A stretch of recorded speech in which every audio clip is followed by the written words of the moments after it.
पुढील विधाने सकारण स्पष्ट करा. संत एकनाथांची भारुडे लोकप्रिय झाली.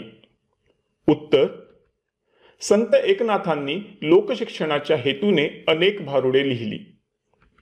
या भारुडांच्या विषयात विविधता आणि नाट्यात्मकता होती.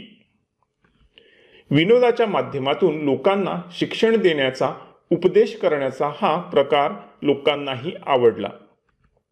ही भारुडे चालीवर गायली जात असत, त्यामुळे लोकसंगीताच्या आधारे ती गायली जात असत.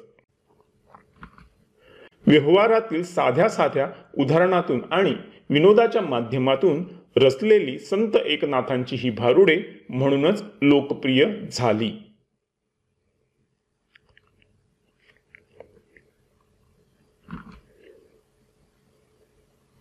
इथे आपला हा व्हिडिओ कंप्लीट झालेला आहे.